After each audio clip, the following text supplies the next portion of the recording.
گناہوں میں جو لذت ہوتی ہے، خوب سمجھ لو، اللہ تعالی ہم سب کو توفیق عطا فرمائے، گناہوں میں جو لذت ہوتی ہے اس کی مثال حضرت حکیم الامت فرماتے ہیں، اس کی مثال ہے جیسے کھجانے میں لذت آتی ہے۔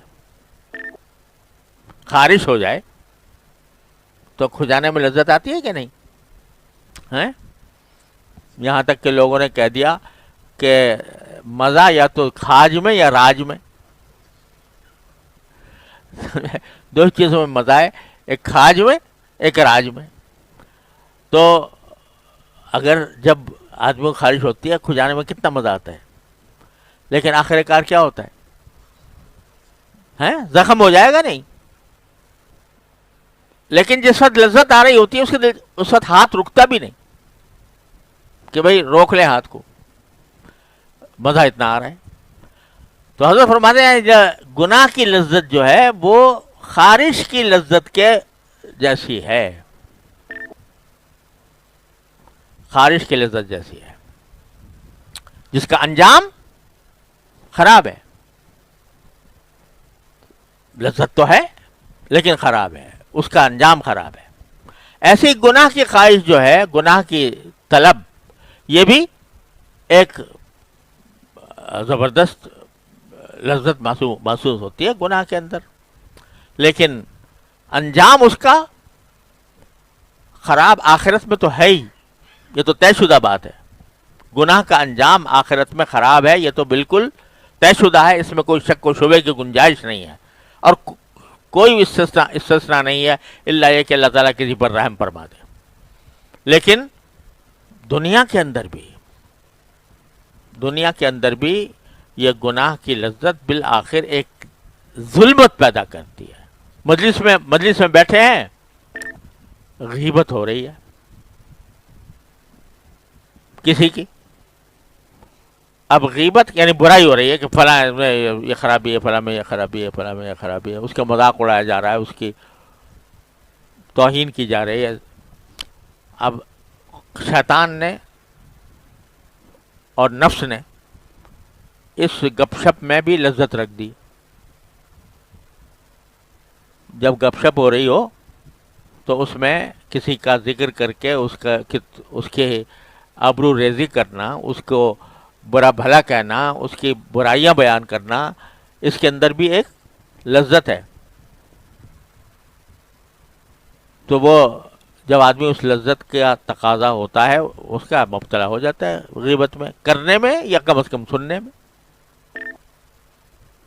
اب ایسے موقع پر جب ایک پورا مجمع بیٹھا ہے اور غیبت کر رہے ہیں لوگ،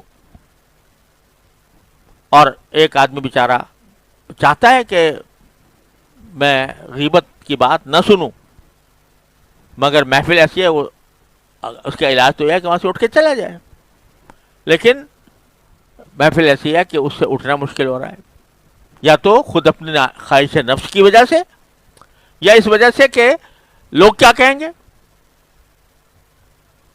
تو اس وجہ سے اٹھنا مشکل ہو رہا ہے۔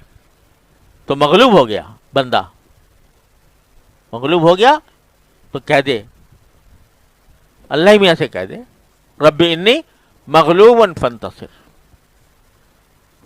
اگر سچے دل سے کہے گا اور اللہ تعالیٰ کی قدرت اور اس کے رحمت پر بھروسہ کر کے کہے گا، ضرور اللہ تعالیٰ راستہ نکالیں گے انشاءاللہ۔ ممکن نہیں ہے کہ اللہ تعالیٰ راستہ نہ نکالے۔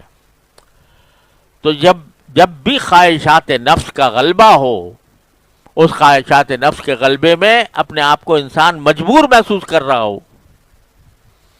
تو پکار لے اللہ میاں کو، رب انی مغلوب فانتصر۔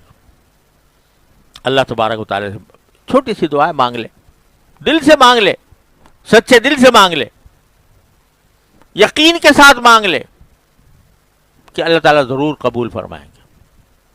تو یا تو اللہ تعالیٰ بچا لیں گے گناہ سے انشاءاللہ، یا کم از کم اس کے اوپر توبہ استغفار کی توفیق دے دیں گے، معاف فرما دیں گے۔ حضرت مولانا رومی رحمۃ اللہ علیہ فرماتے ہیں کہ یوسف علیہ السلام کو دیکھو کہ بھرپور جوانی ہے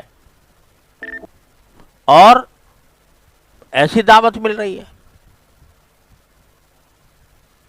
خلوت ہے، تنہائی ہے، دروازے بند ہیں، تالے پڑے ہوئے ہیں. تو کیا کیا معلوم، آنکھوں سے دیکھ رہے تھے کہ تالے پڑے ہوئے ہیں، باہر نکلنے کا راستہ ہی نہیں ہے، مگر دروازے تک بھاگ گئے اور پکار لیا اللہ کو، یا اللہ میرے بس میں اتنا ہی تھا، باقی بچانا آپ کا کام ہے. اللہ اللہ تو اگر آپ اپنی رحمت سے میری مدد نہیں فرمائیں گے تو اصبو الیہن واکم من الجاہلین، تو میں خود بھی مائل ہو جاؤں گا ان کی طرف اور جاہلوں میں بن جاؤں گا. مانگا مگر دروازے تک جا کر مانگا. تمہارا رومی فرماتے ہیں کہ گرچہ رکھنا نیست عالم را پدید، خیرہ یوسف وار می باید دوید. اگرچہ تمہیں کوئی رکھنا نظر نہیں آ رہا، باہر نکلنے کا راستہ نظر نہیں آ رہا، لیکن کم از کم یوسف کی طرح، یوسف علیہ السلام کی طرح بھاگ تو جاؤ دروازے تک. دیکھو پھر دروازے کون کھولتا ہے. گرچہ رکھنا نیست عالم را پدید، خیرہ یوسف وار می باید دوید، یعنی یوسف علیہ السلام کی طرح بھاگ کے جانا چاہیے جتنا ہو سکے.